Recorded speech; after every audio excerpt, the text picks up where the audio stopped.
Hi, welcome to Building Financial Capability. For this lesson, I've chosen Module 5, Tool 1, which is cash flow budgeting. The cash flow budgeting tool projects how much cash you can expect to receive or how much money you are working with, as well as what you expect to spend each month. The cash flow budget tool also breaks down your monthly budget into weekly increments, allowing you to see the cash on hand as the funds flow in and out on a weekly basis. The expectation is that at the end of 4 weeks, you have a better idea of where your cash has gone. Keep in mind, the cash flow budget tool can be used to track weekly cash flow budgets for a month, 6 months, or even up to a year's time. Why should you utilize the cash flow budget tool? The cash flow budget tool, because the cash flow budget tool is beneficial, and it's beneficial for several reasons. One, it helps you to identify where your cash is flowing, both positively, such as income coming in, and negatively, such as expenses going out. It also helps you to determine whether you'll have enough income or cash to cover expenses as the month comes to an end. The tool can be used for all types of income, such as irregular income, seasonal income, and for those who are paid on a monthly basis or receive one-time payments. Lastly, it also allows you to target areas for improvement because at the end of the month, you'll have a better understanding of where your cash has gone. How do you go about utilizing a cash flow tool? That is a great question. This tool is simple to use, yet there is one requirement, and that is you must be honest and track all your income and expenses on a weekly basis. So at the end of the month, you have an accurate account of how and where you spent your cash. For those of you who are very tech savvy and financially inclined, there is budgeting software such as Quicken available. For those of you who utilize cellular services, there are budgeting apps that you can download directly to your cell phone, such as the Spendy Budgeted Expense Tracker. And lastly, there is always the use of good old pen and paper. At this time, I'd like to show you an actual cash flow budget tool and how you can put it into practice.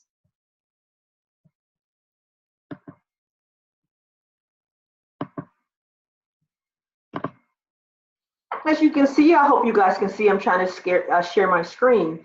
So what we do is we take any type of cash that we have on hand. It can be cash in a credit card, cash on a prepaid card, any type of account balances, and we put that in week 1.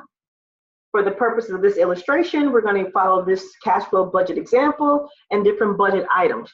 Keep in mind that the cash flow budget items that's on this side of your screen can be tweaked or modified to your liking.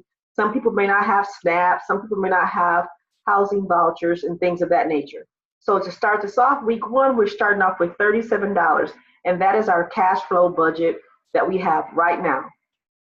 The way that budget can increase for the week is you can have income from a job or SNAP benefits, even though that's not real tangible income, and public housing vouchers is also not real tangible income, but it does count as a source of cash or considered in the other financial resources column because it does help with expenditures and it gives you a way to kind of cover your bills. So we're going to scroll down a little bit. We're still in week 1. We have $37. And I do apologize, let me back up. For the purposes of the weeks, we're going to start on Monday and end on Sunday. So we have $37. We have income from our job of $305.34. We also have SNAP benefits of $280, which is a monthly allotment. SNAP benefits, for those of you who are not aware, is called Supplemental Nutritional Assistance Program. And some people better know it as like food stamp assistance, where it helps families to purchase groceries. There's also public housing allowance or public housing voucher, sometimes referred to as rental assistance, for $650. If you take the cash we started with, plus income from our job, income from the SNAP benefit, and public housing, you see we have total sources of cash and other financial resources totaling $1,272.34.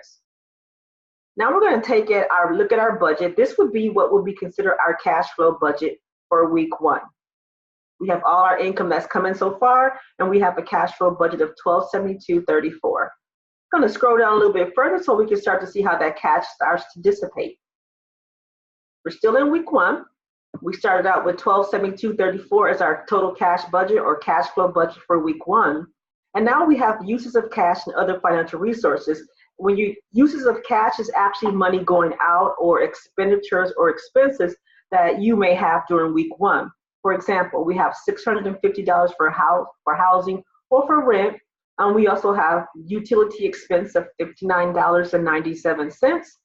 We have a grocery expenditure of $180.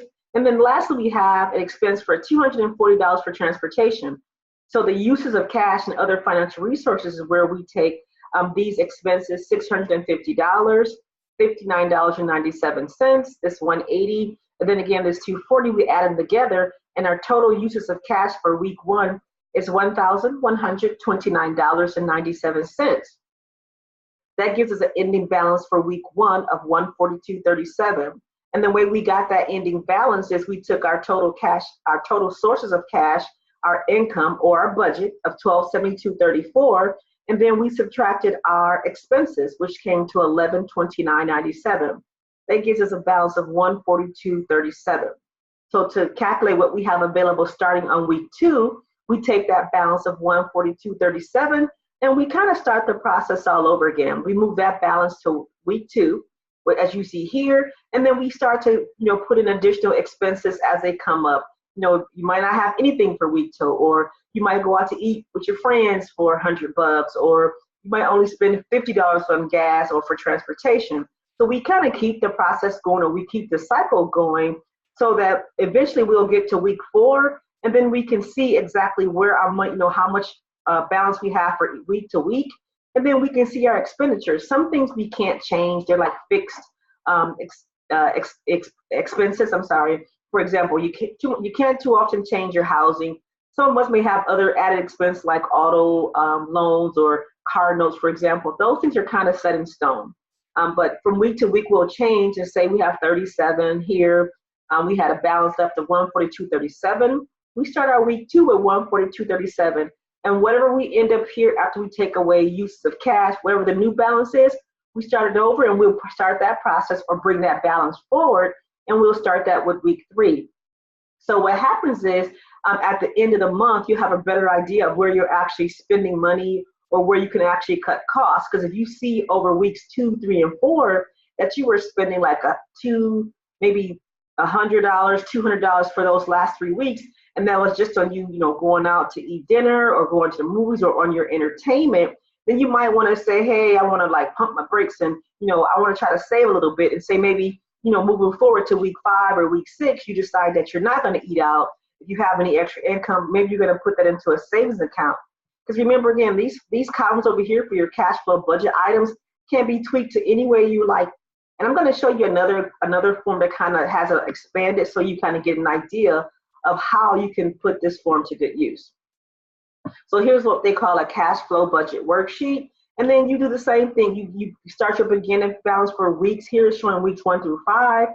You can put in sources of your cash or other financial resources, similar to what we did in the first worksheet I showed you guys. But here it talks about, on self-employment. It has TANF benefits, which is temporary aid to needy families, a housing voucher again. There's also another column. I mean, you can tweak it to whatever you need it to be, and you can make it more personalized so that it fits your budget and your needs. I hope you found this information helpful, and I thank you for taking the time to listen to my tutorial. Thank you, and have a good night.